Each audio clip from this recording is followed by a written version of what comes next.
Hello दोस्तों, against the God episode 27 को आज समझाया जाएगा, तो चलिए शुरू करते हैं।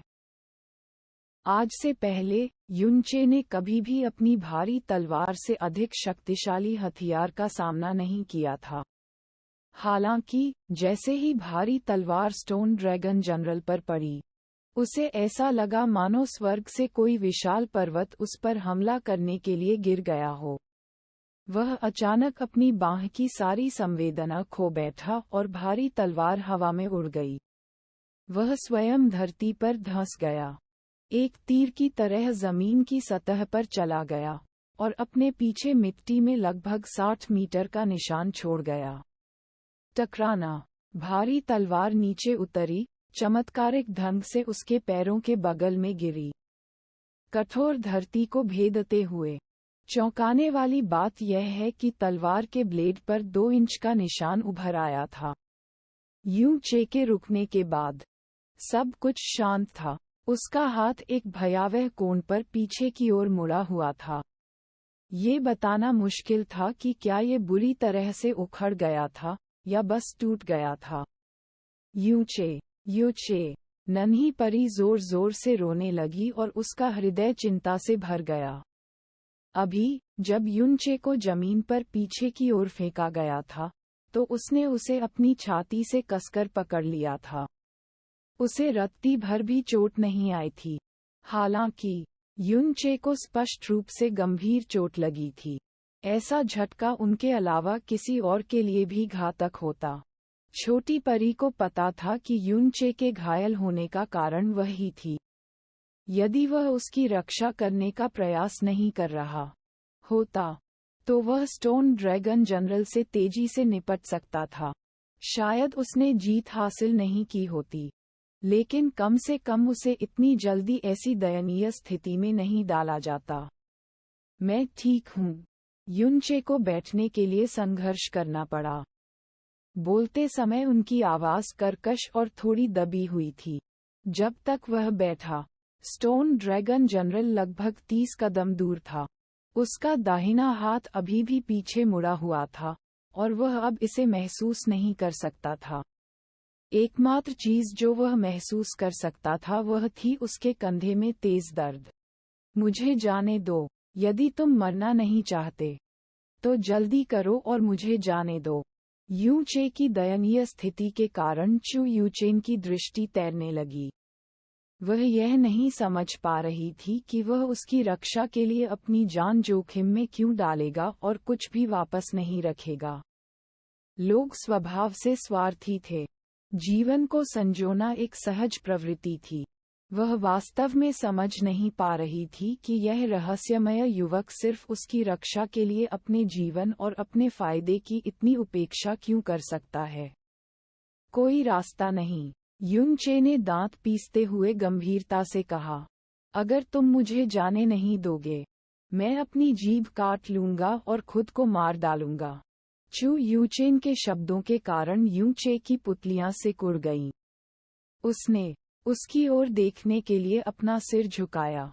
उसके दृढ़ चेहरे को देखकर उसका मुंह घूम गया और फिर अचानक वह अपनी ऊंची आवाज में गरजा, चुप रहो।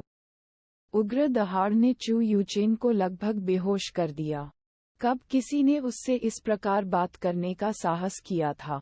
वह जो गहन शक्ति पिरामिड के शीर्ष पर इतने अहंकार से खड़ी थी, जिसने सारी सृष्टि को हेय दृष्टि से देखा। युनचे का पूरा शरीर कांप उठा।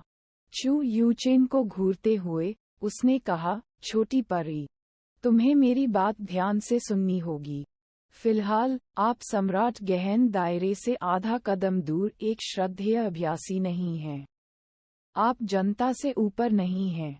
न ही आप फ्रोजन असगड परी हैं जो हर किसी को नीची नजर से देख सकती हैं। तुम महज एक कमजोर लड़की हो जो अपनी रक्षा भी नहीं कर सकती। एक कमजोर छोटी लड़की के रूप में केवल एक ही चीज है जो आप कर सकते हैं, और वह ये है कि एक आदमी को आपकी रक्षा करने दें। अब समझ आया। आप पुरुषों को लात मारकर दूर कर देते हैं। आप मूल रूप से उनसे पूरी तरह नफरत करते हैं। उनका तिरस्कार करते हैं। खैर, ब्लू विंड एम्पायर में संभवतः आपकी उम्र का कोई भी व्यक्ति नहीं है जो आपकी बराबरी कर सके। एक दिन आप पूरे ब्लू विंड साम्राज्य में सबसे शक्तिशाली व्यक्ति बन सकते हैं। लेकिन इसका मतलब यह नहीं है कि आप सभी पुरुषों का तिरस्कार कर सकते हैं। यहाँ तक कि सबसे शक्तिशाली महिलाओं के पास भी कभी कभी भरोसा करने के लिए एक पुरुष अवश्य होता है। जाहिर तौर पर इसीलिए दुनिया में महिला और पुरुष दोनों मौजूद हैं। यदि एक महिला अपने पूरे जीवन में उन सभी पुरुषों को अस्वीकार कर देती है जो उसकी रक्षा करना चाहते हैं, तो उसका अंत किसी के साथ नहीं होगा। यदि ऐसा होता है, तो भले ही वह पूरी दुनिया में शीर्ष पर खड़ी हो, फिर भी वह एक असफल महिला के अलावा कुछ नहीं है। वह पूर्ण महिला कहलाने के लायक भी नहीं है। शक्ति के मामले में, मैं तुमसे हजारों गुना कमजोर हो सकता हूँ, लेकिन यहाँ तुम मुझ पर भरोसा कर रहे हो। आप मृत्यु की तलाश कर सकते हैं, आप खुद को मारने की कोशिश कर सकते हैं, या हार भी मान सकते हैं। लेकिन मैं ऐसा नहीं करूँगा, क्योंकि मैं एक आदमी हूँ। जब किसी व्यक्ति को किसी की रक्षा करनी होती है, तो केवल मृत्यु ही उसे रोक सकती है। युन चे धीरे से उठ खड़ा हुआ। उसके समर्थन के लिए उसके हाथ के बिना ये थोड़ा मुश्किल था। तुम मरना चाहते हो, लेकिन मैं नहीं मरना चाहता। मैंने भारी तलवार का चयन किया ताकि मैं उन लोगों की देखभाल कर सकूं जिन्हें मैंने सुरक्षा के लिए चुना है। मेरी भारी तलवार की सुरक्षा में आने वाला पहला व्यक्ति परिवार का कोई सदस्य या कोई प्रियजन या यहाँ तक कि कोई दोस्त भी नहीं है। यह आप है। यदि मैं अपनी सुरक्षा में आने वाले पहले व्यक्ति की रक्षा करने में सक्षम नहीं हूँ, तो मैं भारी तलवार का उपयोग कैसे जारी रख सकता हूँ? आज मैं तुम्हें ये दिखाने के लिए अपने जीवन और अपनी गरिमा को दांव पर लगा दूंगा, तुम जो पुरुषों से नफरत करती हो। एक सच्चा आदमी क्या है? वह है। युन चे ने अपनी आंखें चरम सीमा तक खोलीं और अपनी कर्कश चीख निकाली। उसने अपने शरीर के दाहिने हिस्से को झटका दिया, जिससे उसका उखड़ा हुआ हाथ आगे की ओर खिसक गया। यह एक पॉपिंग ध्वनि के साथ वापस अपनी जगह पर आ गया। इसमें केवल एक क्षण लगा, लेकिन दर्द अकल्पनीय था। हालांकि यू चे ने ज्यादा नाराजगी नहीं दिखाई। उसका हाथ अब अपनी मूल स्थिति में वापस आ गया था, लेकिन आगे नहीं बढ़ाया जा सका। उसने भारी तलवार की मूठ पकड़ ली और पास आ रहे स्टोन ड्रैगन जनरल की ओर देखा। वह हंसा, गंभीर और तीखी हंसी, बर्निंग हॉट। जैसे ही उसके मुंह से दो शब्द निकले, उसकी आंखें अचानक हल्के लाल रंग से भर गईं। दुष्ट ईश्वर की गहरी नसों का दूसरा द्वार, बर्निंग हॉट। एक ऐसा द्वार जिसे वह कभी भी किसी भी परिस्थिति में खोलने की हिम्मत नहीं करेगा, उसके द्वारा अपनी सबसे कमजोर अवस्था में जबरन खोला गया था। स्काई पॉइजन पल के अंदर। यू चे की हरकत के कारण जैस्मीन सदमे में पीली पड़ गई। उसने अपना मुंह खोला, लेकिन फिर तुरंत उन शब्दों को काट दिया जो उसके मुंह से लगभग छूट गए थे। युन चे की वर्तमान स्थिति तक पहुंचने के दौरान वह अचंभित हो गई। उसकी दृष्टि धुंधली हो गई और एक अस्पष्ट आकृति, जिसके लिए वह हमेशा उत्सुक रहती थी, उसकी आंखों के सामने आ गई। फिर ये धीरे धीरे युन चे के वर्तमान स्वरूप के साथ ओवरलैप हो गया। उसका व्यक्तित्व बिल्कुल उसके बड़े भाई जैसा ही लग रहा था, जिनकी रक्षा के लिए उसे रक्षा करनी चाहिए। अपने गौरव और सम्मान की रक्षा के लिए वह जानता था कि उसे क्या करना है, और वह जानता था कि यदि उसने ऐसा किया तो क्या होगा। हालांकि वह कभी झिझकेंगे नहीं। इसके अलावा कोई भी ऐसा नहीं था जो उसे रोक सके। जब बर्निंग हॉट, दुष्ट भगवान का दूसरा द्वार खुला, तो पहले से थका हुआ शरीर अचानक एक अतुलनीय जोश से भर गया। लेकिन साथ ही इसने अस्थिर ऊर्जा तरंगों को भी जन्म दिया। यूं चे ने भारी तलवार पकड़ ली और गुस्से से दहाड़ने लगी। उसने आने वाले स्टोन ड्रैगन जनरल की ओर भारी तलवार फेंकी। तलवार की धार लाल रंग की फीनिक्स लपटों के साथ नृत्य कर रही थी। Phoenix break. इस फीनिक्स ब्रेक ने एक चमकदार फीनिक्स को आगे नहीं भेजा, बल्कि एक ज्वलंत भारी तलवार। आग की लपटें भारी तलवार के ब्लेड की सतह पर पागलों की तरह नाचने लगीं और यह एक विशाल स्टील फीनिक्स में बदल गया।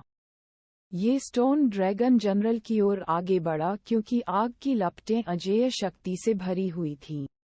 युन चे उसके पीछे उड़ गया। जैसे ही उसने ऐसा किया, फीनिक्स की लपटें उसके चारों ओर फूट पड़ीं, जैसे कि उसकी पीठ से देदीप्यमान मायावी फीनिक्स पंखों की एक जोड़ी निकली। फीनिक्स विंग का एम्पायरियन नृत्य। वे हवा में उड़ गए। तलवार और आदमी टकराना। भारी तलवार स्टोन ड्रैगन जनरल की छाती में घुस गई, जिससे आग की लपटें निकलने लगीं। आग की विशाल ज्वालाओं ने स्टोन ड्रैगन जनरल को अपनी चपेट में ले लिया, जिससे उसका धड़ पीछे की ओर खिसक गया। विस्फोट की तीव्रता के कारण युन चे का धड़ भी पीछे की ओर झुक गया। संतुलन बिगड़ जाने से वह नियंत्रण खो बैठा और जमीन की ओर उछल गया। वह हवा में घूमता रहा, जबकि उसने अपना एक हाथ चू यूचेन के चारों ओर सुरक्षात्मक रूप से घेरा रखा। जैसे ही वह वापस उसकी ओर उड़ी, उसका दूसरा हाथ उस भारी तलवार को पकड़ने के लिए बढ़ा। जैसे ही उसने भारी तलवार को हवा में ऊपर उठाया, उसकी आंखों में भयानक हिंसा चमक उठी। Sky wolf slash. हा। अचानक एक तेज हवा चली और युन चे के पीछे आकाश में चिल्लाता हुआ एक नीला भेड़िया चमक उठा। जैसे ही युन चे ने भारी तलवार लहराई, भेड़िया आकाश को ढहाने और पृथ्वी को कुचलने के लिए पर्याप्त शक्ति लेकर आगे बढ़ा। बूम बूम भेड़िए ने आक्रमण किया और जैसे ही वह आगे बढ़ा, उसने गहरी खाई छोड़ दी। वह पलक झपकते ही गिरे हुए स्टोन ड्रैगन जनरल के पास पहुंच गया। उससे टकराया और स्टोन ड्रैगन जनरल को हवा में उड़ा दिया। हमले की अपार शक्ति ने स्टोन ड्रैगन जनरल को पूरे 100 मीटर दूर गिरा दिया। वह पहाड़ के किनारे से टकराया, फिर धीरे धीरे जमीन की ओर फिसल गया। टूटती हुई चट्टानें और मलबा उस पर गिरने लगा, जिससे वह पूरी तरह से दब गया। केवल उसकी भारी तलवार ही बाहर रह गई। चू यूचेन ये सब घटित होते हुए चुपचाप देखता रहा। ऐसा लगता था जैसे उसने सोचने की क्षमता भी खो दी हो। क्या ये काम किया? उसने कहा। उसे ऐसा लगा मानो वह किसी सपने में हो। इतनी गंभीर चोट के बावजूद, ऊर्जा खत्म होने के बावजूद, युन चे अचानक आश्चर्यजनक मात्रा में शक्ति से भर गया था। वह किसी प्रकार का राक्षस जैसा था। ऐसा लग रहा था मानो उसके शरीर में कोई निचली रेखा ही न हो। उसे जो एकमात्र उत्तर मिला वह भारी तलवार का कानफोड़ू ड्रोन था। चू यूचेन ने उसके छोटे सिर को ऊपर देखने के लिए मजबूर किया। जब उसकी नज़र युन चे के चेहरे पर पड़ी, तो उसकी आंखें तुरंत चौड़ी हो गईं। युन चे की आंखें बंद थीं और उनके कोनों से खून की 2 पतली धाराएं बह रही थीं। उसके मुंह, नाक और कान से खून भी निकला। टपक टपक युन चे की त्वचा, रक्त वाहिकाओं और हड्डियों से निकलने वाली हल्की लेकिन तीव्र कर्कश आवाजें सुनी जा सकती थीं। उसके चेहरे, बाहों और शरीर की त्वचा धीरे धीरे दरारों से भरती जा रही थी। दरारों से खून बह रहा था। कुछ ही देर में उसका चेहरा भी वैसी ही संकीर्ण दरारों से भरने लगा। ऐसा लग रहा था जैसे उसके कपड़ों के नीचे सूखी धरती हो। दरारों ने उसके बाकी शरीर को ढक दिया हो। उसकी त्वचा के नीचे, उसकी रक्त वाहिकाएं और हड्डियां भी अलग होती दिख रही थीं।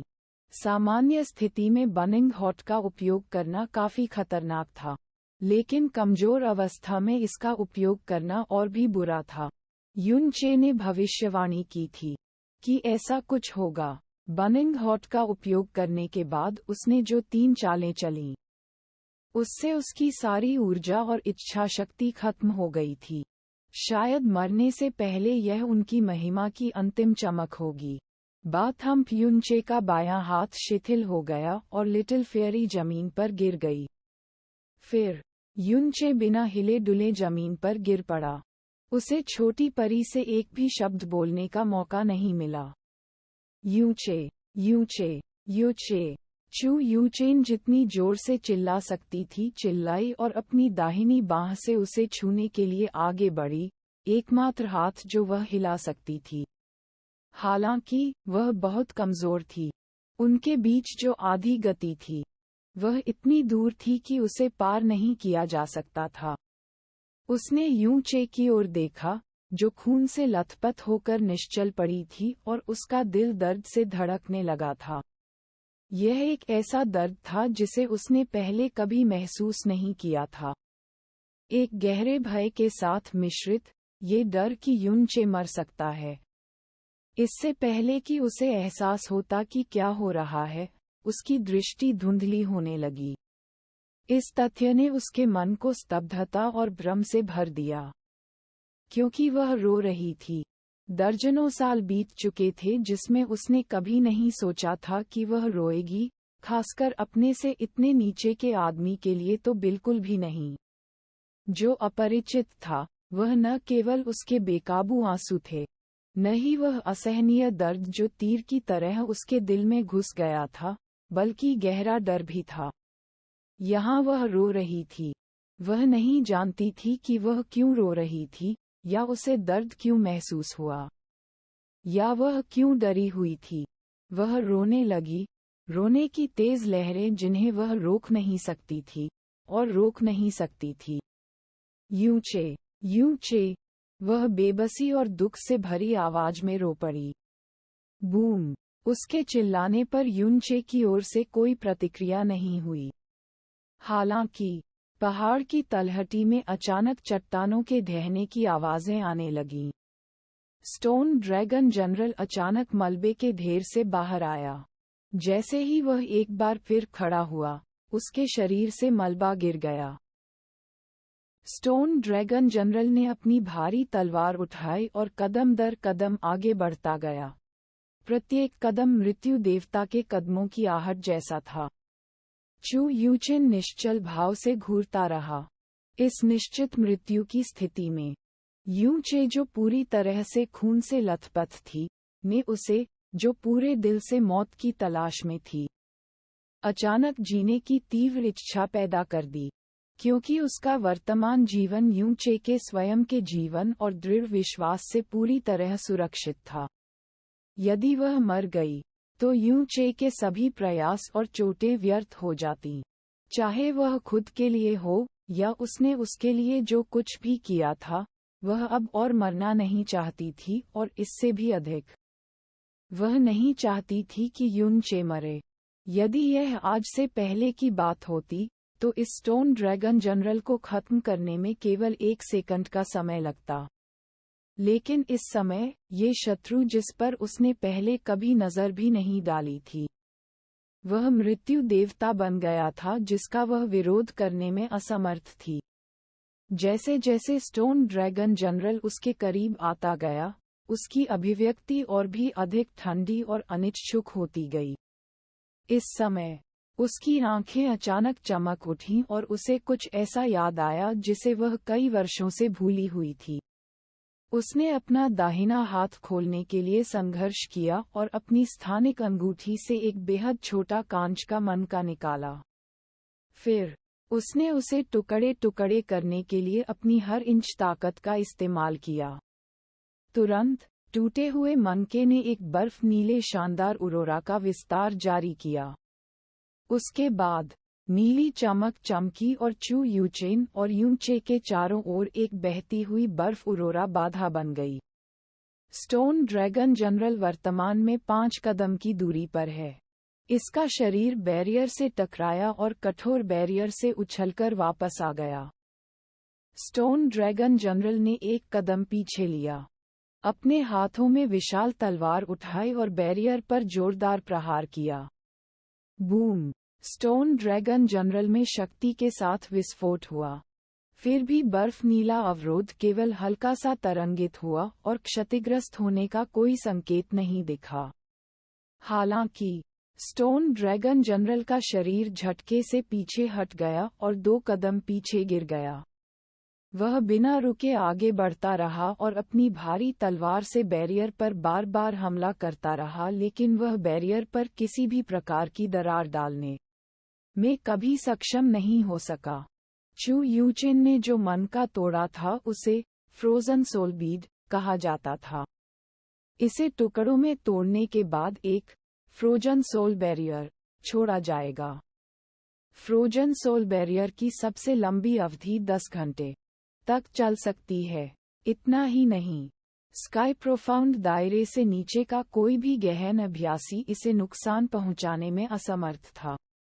ये फ्रोजन सोल बीड उसे उसके मालिक ने तब दिया था जब वह लगभग 20 वर्ष की थी, ताकि वह जीवन घातक स्थिति के दौरान उपयोग कर सके। लेकिन उसके कुछ ही वर्षों के बाद वह पहले ही स्काई प्रोफाउंड दायरे में प्रवेश कर चुकी थी। इसलिए ऐसी कोई स्थिति नहीं थी जिसमें उसे इसका उपयोग करना पड़े। लगभग 10 साल बीत चुके थे, इसलिए वह फ्रोजन सोल बीड के अस्तित्व के बारे में पहले ही भूल चुकी थी। हालांकि अभी कुछ देर पहले जब उसका जीने का जुनून एक बार फिर भड़क उठा, तो उसे अचानक ये याद आ गया। यद्यपि स्टोन ड्रैगन जनरल के पास स्काई प्रोफाउंड भारी तलवार थी, उसकी अपनी गहन शक्ति केवल स्पिरिट प्रोफाउंड क्षेत्र में थी। इस फ्रोजन सोल बैरियर को विभाजित करके खोलना उसके लिए मौलिक रूप से असंभव था।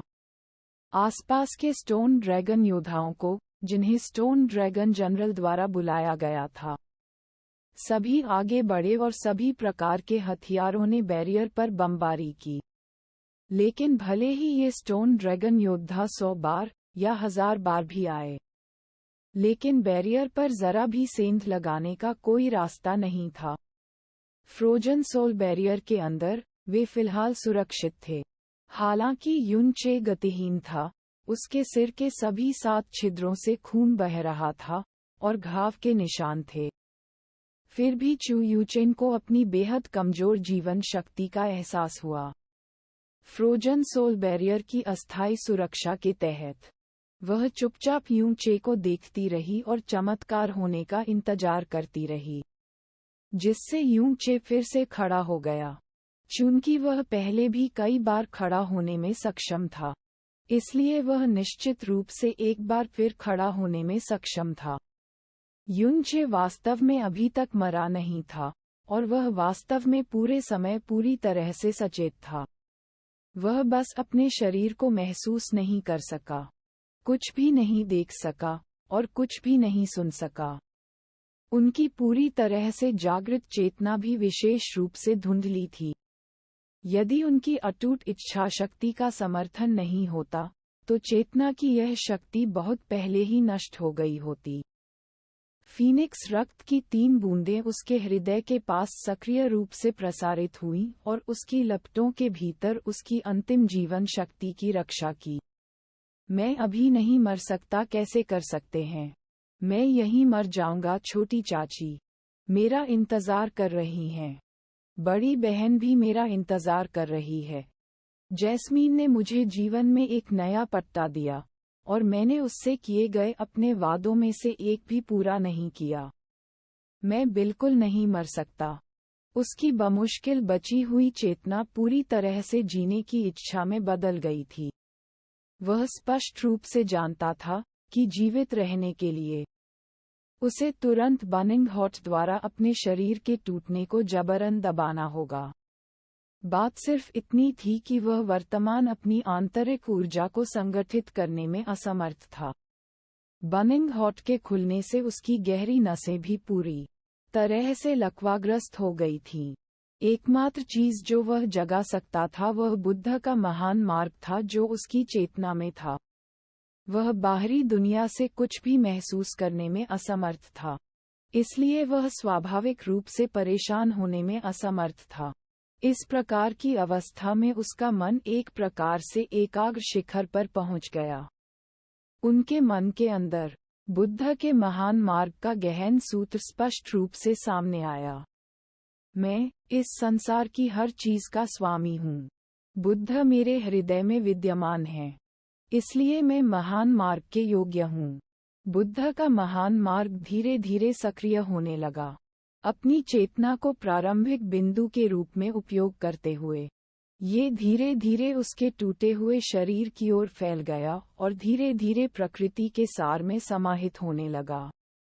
बुद्ध के मूल सिद्धांतों का महान मार्ग केवल अपने शरीर को संयमित करने के लिए प्रकृति के सार का उपयोग करना है। ये शरीर को अत्यधिक ताकत प्रदान करेगा जो बेहद लचीला होगा और चोट की रिकवरी भी तेजी से कर सकता है।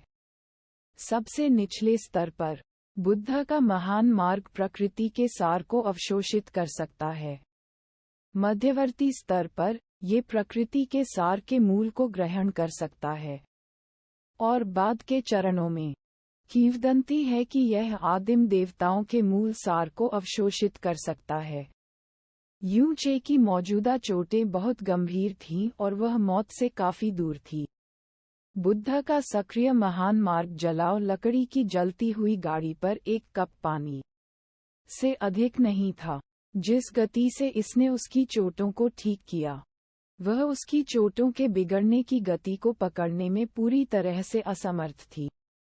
उनके शरीर की जीवन शक्ति ने उन्हें प्रकृति के सार को अवशोषित करने की तुलना में तेज गति से छोड़ दिया। हालांकि युन चे जो कुछ भी हो रहा था उससे पूरी तरह से अनजान था। वह केवल जीने की अपनी इच्छा पर अड़ा रहा। अपनी अंतिम चेतना को मिटने देने से इनकार करते हुए उन्होंने दृढ़तापूर्वक बुद्ध के महान मार्ग को अपनाया। बुद्ध के गहन सूत्र का महान मार्ग धीरे धीरे युन चे की चेतना में घुल गया। युन चे की पूरी चेतना इस पर केंद्रित थी। अचानक ये गहरे शब्द अस्पष्ट हो गए और फिर तेजी से इधर उधर बिखर गए। तभी उसके स्थान पर धीरे धीरे घूमता हुआ चांदी के रंग का शिवालय प्रकट हुआ। बाद में धीरे धीरे घूमने वाला शिवालय बड़ा हुआ और फिर तब तक बड़ा हुआ जब तक कि उसने उसकी पूरी चेतना को भर नहीं दिया। गुनगुनाहट। उसकी चेतना में चांदी के रंग का ये शिवालय थोड़ा कांपने के बाद टुकड़ों में बिखर गया और प्रकाश की चमकदार चांदी की किरणों में बदल गया, जिससे आकाश भर गया। उसी समय यू चे के शरीर पर चांदी की चमक की एक हल्की परत भी उभर आई, जो घावों से भरा हुआ था। बुद्ध के संचलन का महान मार्ग अचानक तेज हो गया, मानो किसी अपार शक्ति द्वारा खींचा गया हो। आसपास की प्रकृति का सार यू चे के शरीर द्वारा तुरंत अवशोषित कर लिया गया था। फिलहाल उसका शरीर, जो भयानक दरारों से भरा हुआ था, अचानक सबसे इष्टतम स्थिति बन गया जिसमें वह दुनिया के तत्वों को ग्रहण कर सकता था। बुद्ध के महान मार्ग का संचालन और तेज हो गया और इसके साथ प्रकृति के सार का अवशोषण भी तेज हो गया। धीरे धीरे ये बुद्ध के प्रथम चरण के महान मार्ग की चरम सीमा तक पहुंच गया। फिर भी यह रुका नहीं और चरम स्थिति में यू चे से भी तेज गति से संचालित हुआ। अलग आभा को चू यूचेन ने महसूस किया था। उसने अपना सिर झुकाया और यू चे को घूर कर देखा। वर्तमान में उनका पूरा शरीर चांदी की रोशनी की एक मोटी परत से ढका हुआ था और चांदी की रोशनी की यह परत अभी भी धीरे धीरे विस्तारित हो रही थी, क्योंकि हर दरार जिसे नग्न आंखों से पहचाना जा सकता था, धीरे धीरे ठीक हो गई। पहले की वे बारीक दरारें अब बिना किसी निशान के पूरी तरह से गायब हो गई थीं। चो यूचेन की निगाहें कांप गईं क्योंकि वह चुपचाप इस अकल्पनीय दृश्य को देख रही थी। अपने स्तर पर दुनिया के ज्ञान और कई दसियों वर्षों के व्यापक अवलोकन के बाद भी उसे अभी भी समझ नहीं आया कि यू चे के शरीर के साथ क्या हो रहा था। चांदी के रंग की चमक पहले से भी अधिक तेज हो गई। हवा की एक धारा उसके चारों ओर अव्यवस्थित रूप से गोल गोल घूम रही थी, मानो कोई चीज बेतहाशा उसके शरीर में प्रवेश कर रही हो। यू चे की चेतना और अधिक स्पष्ट हो गई।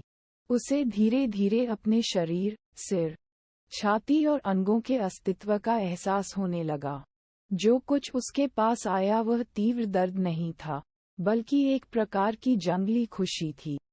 ऐसा इसलिए था क्योंकि इससे पता चलता था कि बर्निंग हॉट के खुलने के बाद उसके शरीर में ये स्थान नष्ट नहीं हुए थे। तुरंत उन्होंने चुपचाप ध्यान केंद्रित किया और शांति से बुद्ध के महान मार्ग को संचालित करना जारी रखा, इसे बार बार अपने शरीर के भीतर प्रसारित होने दिया।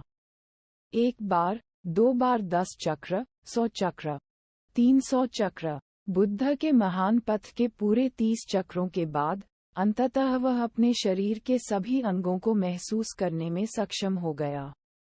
दर्द और उनका अस्तित्व स्पष्ट रूप से महसूस किया जा रहा था, और उसके कानों के पास लगातार एक प्रकार की हड़ताली ध्वनि सुनाई दे रही थी।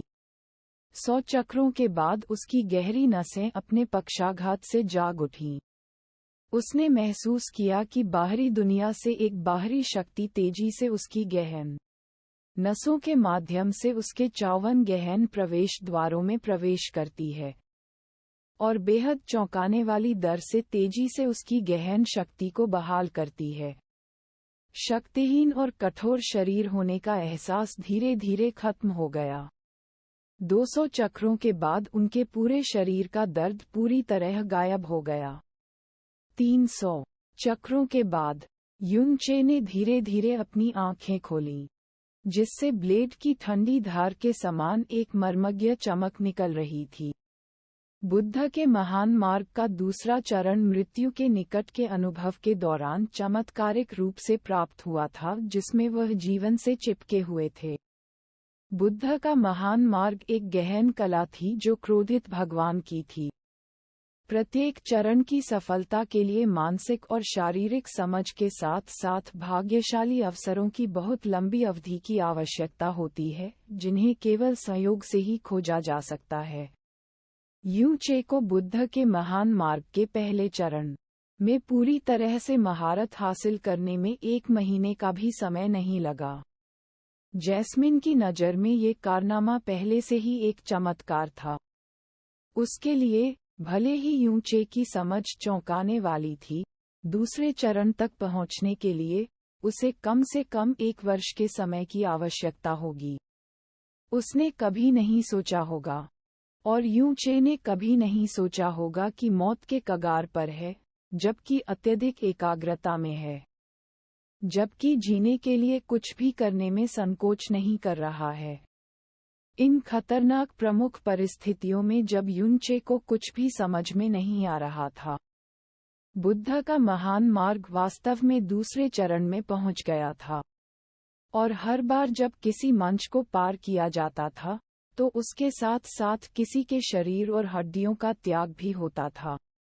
युनचे की हर चोट, चाहे वह आंतरिक हो या बाहरी, पूरी तरह से ठीक हो गई थी कि निशान का एक टुकड़ा भी नहीं बचा था। उसके बाल आधे फुट लंबे हो गए, उसकी आंखें और भी चमकदार हो गईं, और उसकी सुनने की क्षमता और भी तेज हो गई। उसके अंग, हड्डियां, त्वचा और मांस सभी अतुलनीय कठोरता से भरे हुए थे। यहाँ तक कि उसका खून भी थोड़ा और गाढ़ा हो गया, क्योंकि उसके दिल की धड़कन और भी तेज हो गई। पहले से कमजोर शरीर जो एक उंगली भी नहीं उठा सकता था, अब अविश्वसनीय रूप से शक्तिशाली ताकत से भरा हुआ था। ये शक्तिशाली अनुभूति वास्तव में एक ऐसी अवस्था में महसूस की गई थी जिसमें उसने थोड़ी सी भी गहन शक्ति का उपयोग नहीं किया था।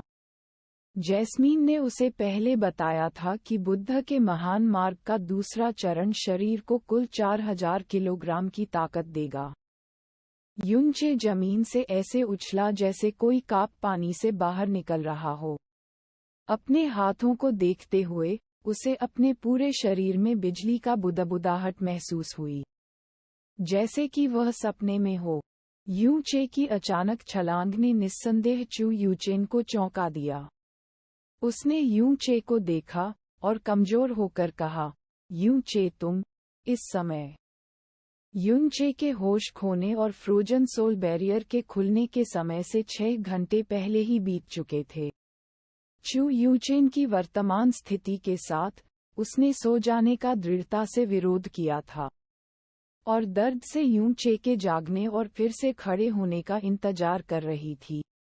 केवल उसने कभी नहीं सोचा होगा कि यूं चे न केवल एक बार फिर खड़ा हो गया, बल्कि उसका पूरा व्यक्तित्व 6 घंटे की छोटी सी अवधि में अपनी सभी चोटों से पूरी तरह से उबर गया, अपनी सारी ताकत फिर से हासिल कर ली और पूरी तरह से स्वस्थ हो गया। सुधार किया गया।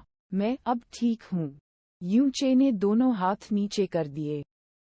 फिर हल्की सी मुस्कान के साथ कहा। उसने बाहर स्टोन ड्रैगन जनरल को देखा, जो फ्रोजन सोल बैरियर से मजबूती से अलग था, और धीमी आवाज में कहा, क्या ये बैरियर था जिसने हमारी रक्षा की? हम्फ, तुम मत कहो। यदि यह बाधा नहीं होती, तो इसे तोड़ने की बात ही मत कीजिए। आप पहले ही 100 बार मर चुके होते। चमेली ने झट से कहा, यह एक फ्रोजन सोल बैरियर है। यह अभी भी 4 घंटे तक कायम रह सकता है। क्या तुम सचमुच ठीक हो? चू यूचेन ने यूं चे की ओर देखा और अभी भी अविश्वास से भरी आवाज में कहा। यून चे हल्के से मुस्कुराए और कुछ नहीं बोले। गहन ऊर्जा बाहर की ओर फैल गई, जिससे उसके शरीर के बाहरी हिस्से पर खून के सारे धब्बे बिखर गए। एक पल में उसके चेहरे, हाथों और कपड़ों के छेद से निकली त्वचा पर खून के धब्बे का एक निशान भी नहीं देखा जा सका। उसकी त्वचा जैड की तरह चमकीली और साफ थी, जिसमें किसी भी तरह के दाग का निशान नहीं था। इस दृश्य के कारण चू यूचेन की आंखों में कुछ अनिश्चितता प्रकट हुई। युन चे नीचे झुकी और चू यूचेन के दिल की नसों की रक्षा के लिए उसके शरीर में गहन ऊर्जा का एक झोंका भेजा और सौम्य भाव से कहा, यहाँ मेरे लिए रुको। हम तुरंत यह स्थान छोड़ देंगे।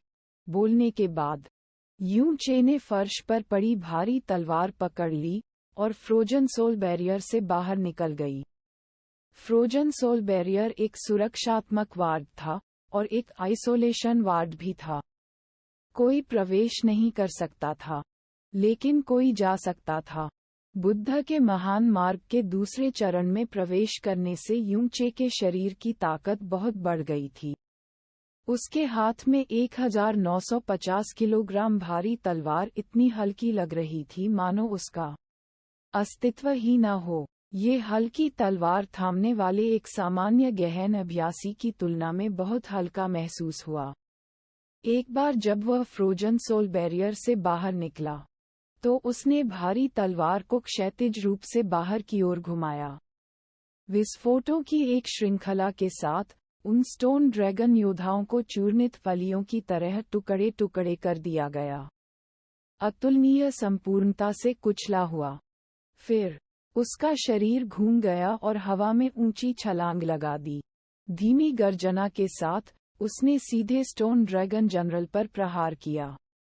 इससे पहले स्टोन ड्रैगन जनरल के एक वार से उसे आधा पीट पीट कर मार डाला गया था, और इस बार वह ये सत्यापित करना चाहता था कि क्या उसका वर्तमान सुधारित स्वर इस स्टोन ड्रैगन जनरल की शक्ति से तुलना कर सकता है। बूम! 2 भारी तलवारें भयंकर रूप से टकराईं, एक जबरदस्त ध्वनि के साथ। उनके पैरों के नीचे जमीन में 2 आपस में जुड़ी हुई घाटियां बन गईं। स्टोन ड्रैगन जनरल पीछे की ओर चला गया, जबकि युन चे ने बाहर की ओर शॉट लगाया। उतरने के बाद वह काफी दूर तक फिसला और काफी प्रयास के बाद रुका, और थोड़ी देर के लिए उसके हाथ सुन्न हो गए। अधिपति की विशाल तलवार के शरीर पर लगभग 1 इंच लंबा एक और निशान दिखाई दिया। ओवरलॉर्ड की विशाल तलवार स्टोन ड्रैगन जनरल के हाथों में मौजूद विशाल तलवार से 2 बार टकराई थी, और दोनों बार उसमें एक बड़ी चोट लगी थी। ये 2 स्तरों के बीच असमानता थी।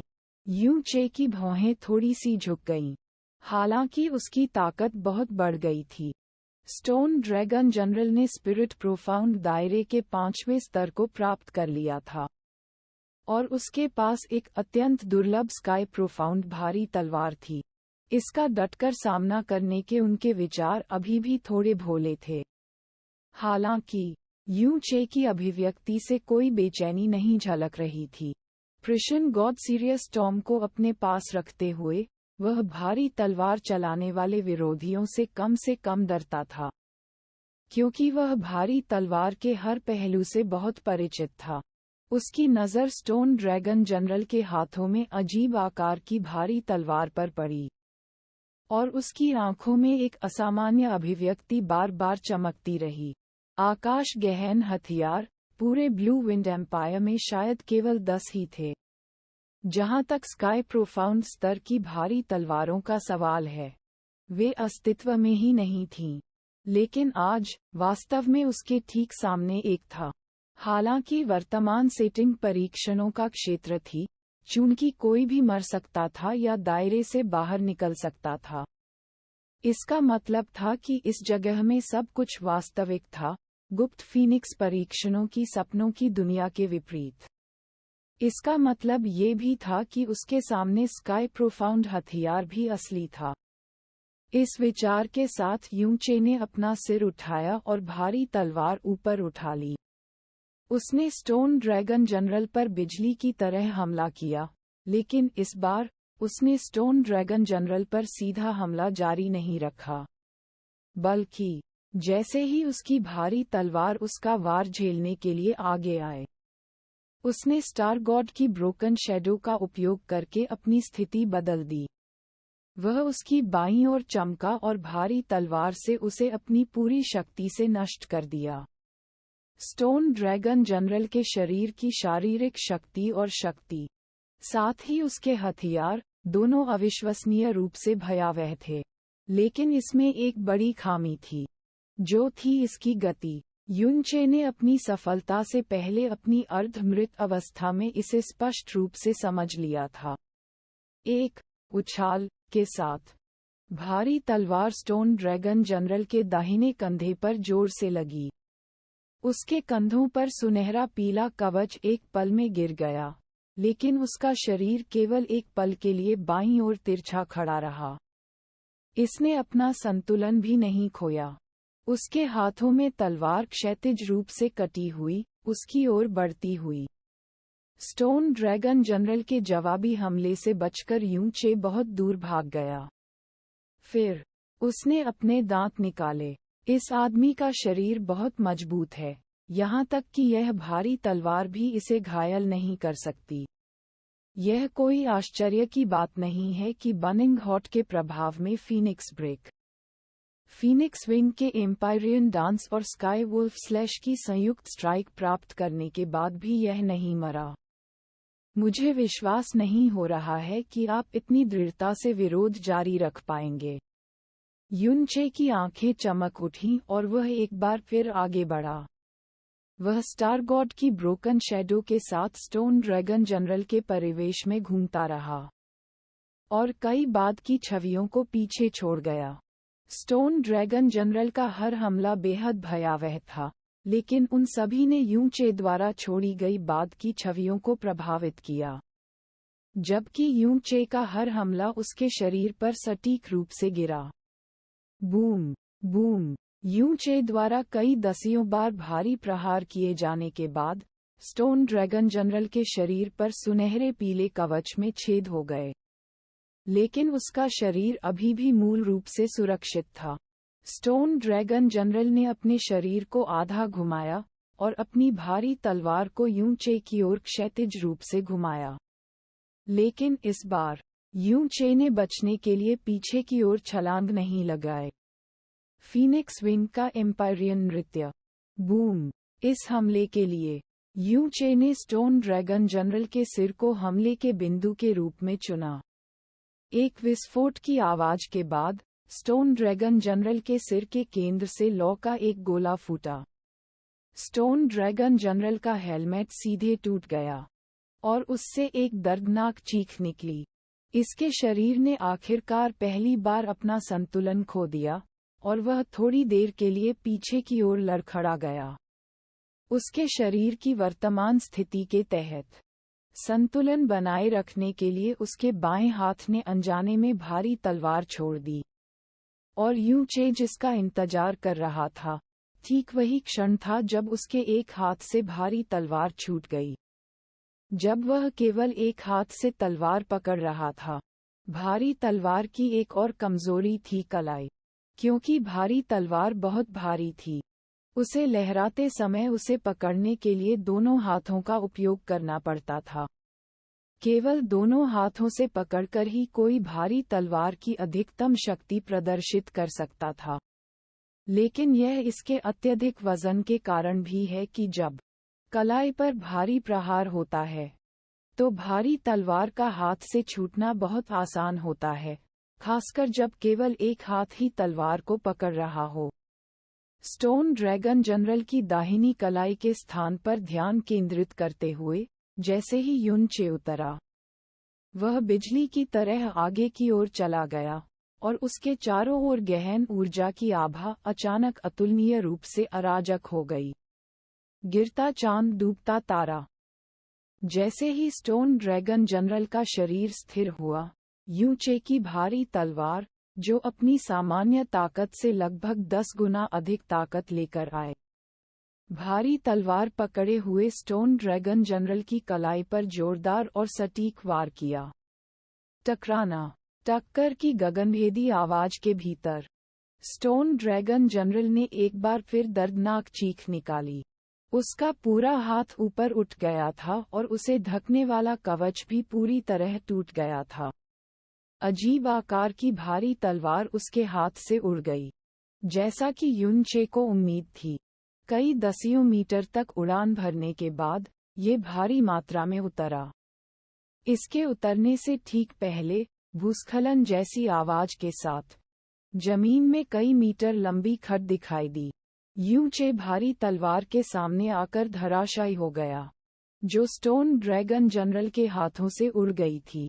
उसने दोनों हाथों से ड्रैगन की हड्डी जैसी तलवार की मूठ को पकड़ लिया और उसे अपने हाथों में जकड़ लिया। हालांकि उसे उम्मीद थी कि यह भारी तलवार अधिपति की विशाल तलवार से भी भारी होगी, लेकिन एक बार जब यह उसके हाथ में आ गई, तो वह काफी देर के लिए चौंक गया। ऐसा इसलिए था क्योंकि इसका वजन अधिपति की विशाल तलवार से कम 1 गुना भारी था, जिसका मतलब था कि इसका वजन कम से कम 4000 किलोग्राम था।